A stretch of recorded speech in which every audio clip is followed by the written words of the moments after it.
Ayan, magandang araw sa ating lahat, sa ating mga kababayan, again from Luzon, Visayas, and Mindanao, and sa anumang sulok ng mundo. Ito po ang inyong lingkod, ang Munting Tinig.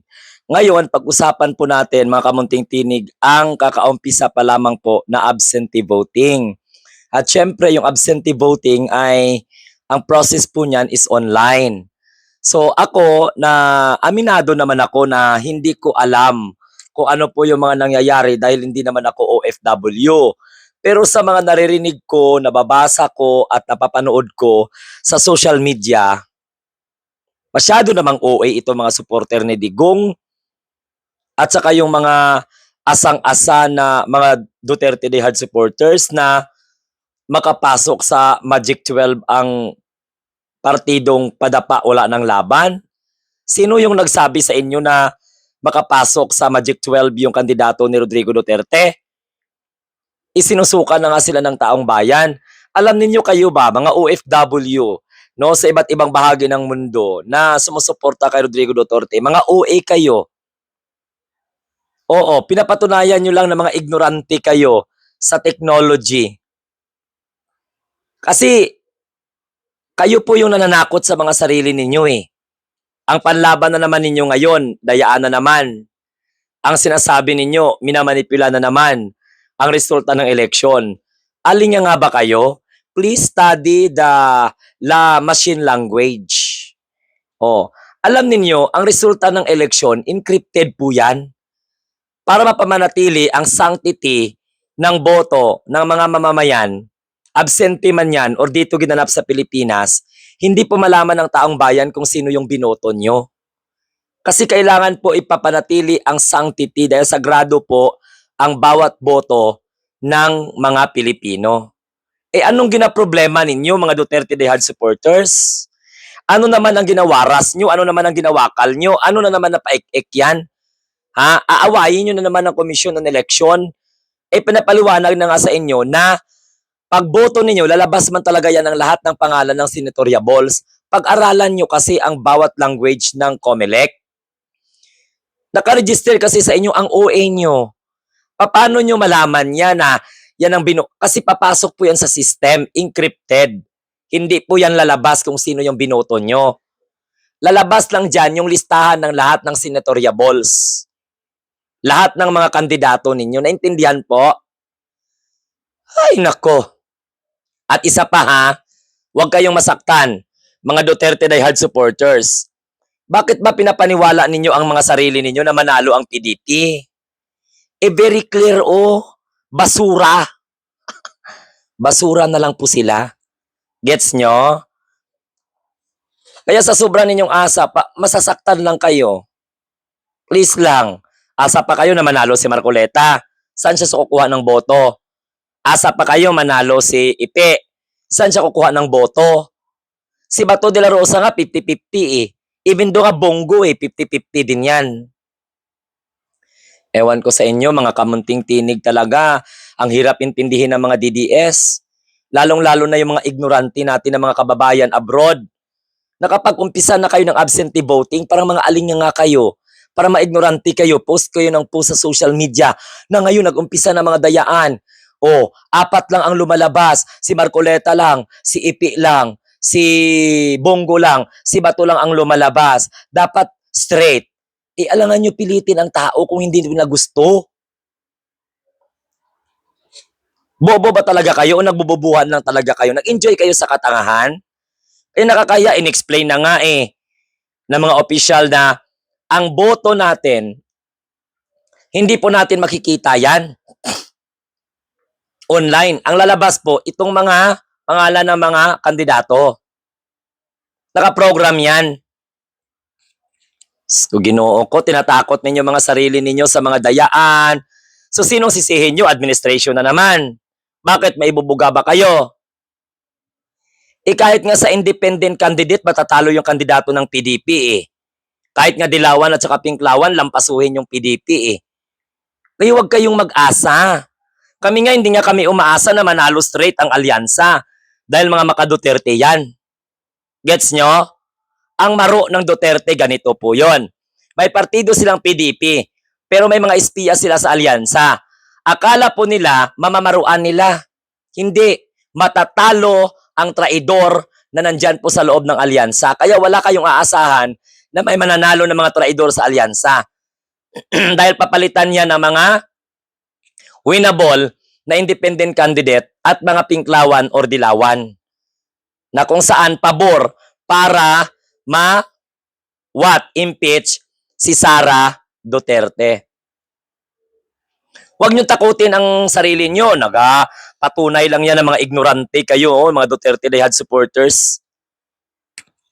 Bakit ngayon lang ba kayo naka-online? Sa bagay, basta mga Duterte supporter lang, mga abno talaga yan, mga ignorante. Huwag ninyong ang pagkatalo, ang possible na pagkatalo ng kandidato sa partido ni Rodrigo Duterte at saka ni Robin, kagustuhan po ng sambayan ng Pilipinong huwag silang iluklok.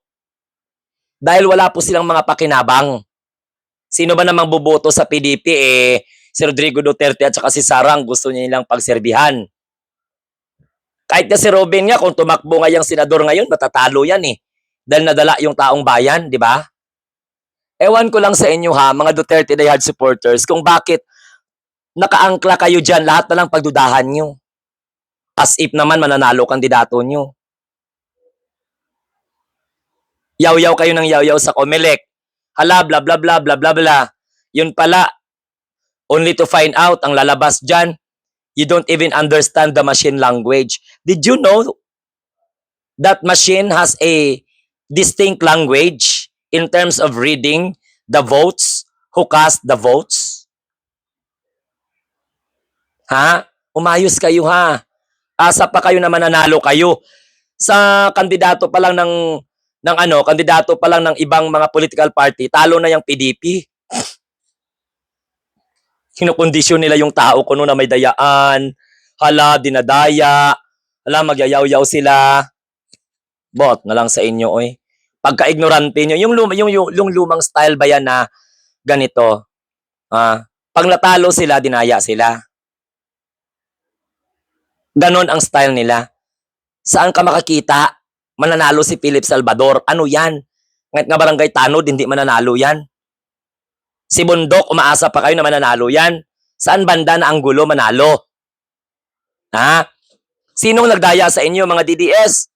Di ba mamaya, kandidato nyo ang gumagawa ng paraan para makalusot sila? Tapalan nila ng pera. Huwag nga kayo. Ginoo ko, Akusa kayo ng akusa na dinadaya kayo. Wala pa nga counting. Pag-aralan nyo ang language ng machine. Punta kayo sa Comelec website in order for you to understand the process of online voting. After makast ninyo yung votes ninyo, ano po yung lalabas? May mga QR code po yan. Ang problema kasi, hindi kayo naniniwala sa tamang explanation. Hala, magreklamo lang kayo, dinaya ng dinaya. Sinong dadaya sa inyo? Italunan naman talaga kayo. Di ba? Kayo lang naman na nagsasabi na malakas kandidato nyo. Kahit nga partido ni Sara Duterte, hindi nga susundin yung anong kagustuhan ni Sara Kahit nga yung ini-endorse nga ni Robin Padilla, hindi nga bubutuhin ng DDS.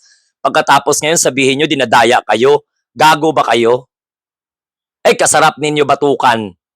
Magpabulkit kayo ng bagol nyo. Lagyan nyo ng hangin kasi na-flat yung utak nyo. O yung skulls ninyo na-flat. Mango-mango ni kung ano-ano na lang mga iniisip. Di ba? Tama ako, mali. Kung ano na lang mga iniisip nyo, nag-hallucinate kayo, para nakadroga kayo. Kayo ata yung adik, kayo ata yung bangag DDS. Lalong-lalo na yung mga OFW dyan, na mga makaduterte. Gaminango kamo. Gainabno kamo. Sang kadutak nyo nakatangahan at alingangahan ang ginagawa ninyo. Di ba? Sinong dadaya yan sa partido ng PDP? Patawara Santissima Trinidad. Mga talunan man na. Kahit magbuhos pa kayo ng sandamakmak na pera dyan. Ang taong bayan awake na. Ang taong bayan gising na. Kahit mga supporter ni Sara at saka ni Digong, nakarealize niya na walang patutunguhan ng paging rebelde na sa gobyerno. Kandidato ng PDP na hindi winnable, tapos sabihin ninyo, dinadaya. Bobo ba kayo? Kahiya to mga kaignorantihan nyo. Pagtatawanan na lang kayo ng ibang lahi dahil sa katangahan ninyo. Kandidato nyong hindi mananalo, ipilit nyong manalo. Magaling kayo mag-mind condition, magaling kayo mag-manipulate, mag-insinuate. Pinapaniwala nyo ang taong bayan na malakas kandidato nyo. But in reality, malakas pa utot ko kaysa sa kandidato ninyo. Buisit tong mga DDS na to. Di ba? Huwag nyong isisi sa gobyerno ang dayaan. Dahil ang gusto makaupo, yun ang gusto mandaya. No, kaliwat kanan yung mga style ninyo, nabibisto kayo dahil mga kabubuhan yung mga style nyo. Wala mananalo sa PDP. Milagro na lang. Ngayon kung mananalo sila, di congratulations in advance. Pag matalo sila, huwag nyong sisihin ang system. Gago siguro mga buang na to. O, sa lahat po ng ating mga taga-supporter, maraming salamat po. Hanggang sa muli, ito ang inyong lingkod, munting tinig ng ordinaryong Filipino, si Sir Glenn. Huwag kalimutan mag-like, share at saka subscribe at i-click ang notification bell para lagi kayong updated every time na mag-upload ako ng mga videos at magla-livestream po ako. Pwede kayong mag-join sa ating community sa pamamagitan ng pag-click ng join button.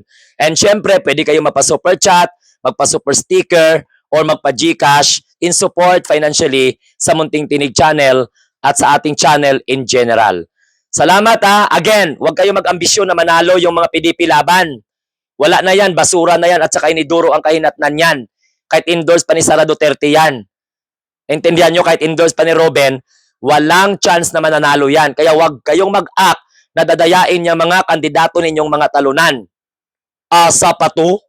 Buang? Diba? Pabaliw-baliw itong mga abnormal na mga DDS na to. Ang kapangit na mga line-up nyo pagkatapos mag-insinuate pa kayo, mag-manipulate pa kayo na parang winnable yung mga kandidato ninyo. Saan banda?